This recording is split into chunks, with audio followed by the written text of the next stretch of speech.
So hello guys, कैसे हो आप सब।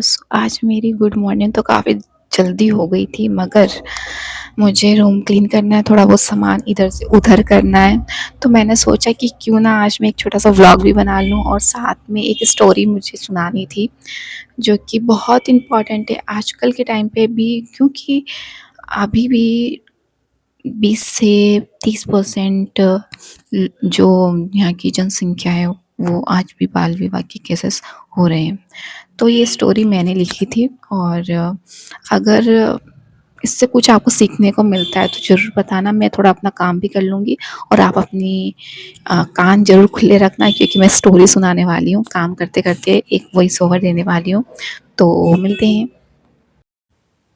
मध्य प्रदेश के एक छोटे से गांव की कहानी है यह, जहां खेतों में सूरज की किरणें तो आती थी, लेकिन जिंदगी में रोशनी की कमी थी।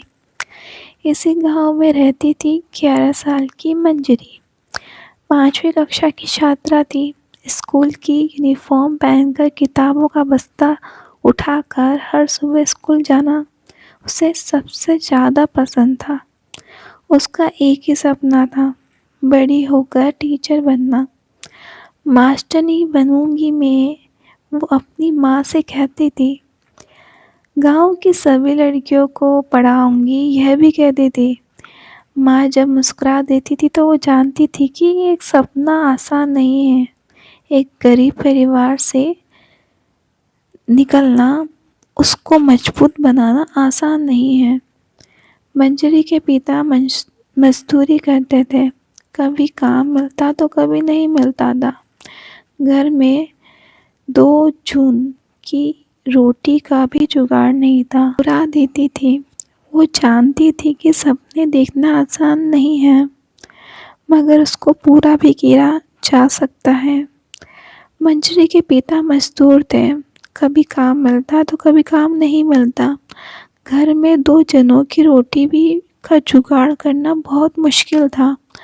मंजरी के छोटे भाई बहन भी थे। माँ बीमार रहती थी। एक दिन गांव के मुखिया की पत्नी मंजरी के घर आई। बोलती है, सुनो जी, तुम्हारी बेटी बड़ी हो गई है। पास के गांव में एक अच्छा लड़का है, उसके घर वाले मंजरी से शादी करना चाहते हैं। लड़का कमाता है, खेती बाड़ी है उनके पास। मंजरी की माँ आ गई इत्ते में, पर वो तो अभी छोटी बच्ची है, पढ़ रही है। अरे, पढ़ाई तो बहाना है, आखिर वो शादी के बाद चूल्हा चौका ही तो संभालेगी।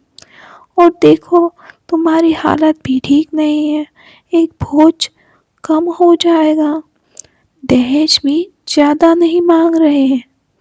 उस रात मंजरी ने अपने माता पिता को बात की। पिता कह रहे थे कि क्या करे, कर्ज पर कर्ज चढ़ता जा रहा है। बेटी की शादी हो जाए तो थोड़ी राहत मिल जाए। माँ रो रही थी, कुछ बोल नहीं पा रही थी। मंजरी के दिल में तूफान उठ चुका था।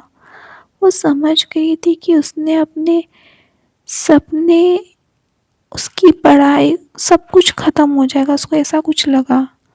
एंड अगले दिन स्कूल में मंजरी बिल्कुल चुप थी। उसकी टीचर प्रिया मैडम ने उसको नोटिस किया।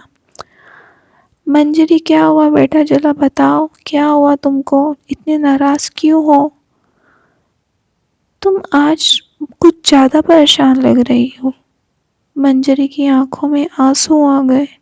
उसने सब कुछ बता दिया क्या हुआ। प्रिया मैडम का दिल दहल गया। वो जानती थी कि गांव में यह आम बात है, लेकिन वो इसे बर्दाश्त नहीं कर पाई। मंजरी, तुम घबराओ मत, मैं कुछ करती हूँ। उसी शाम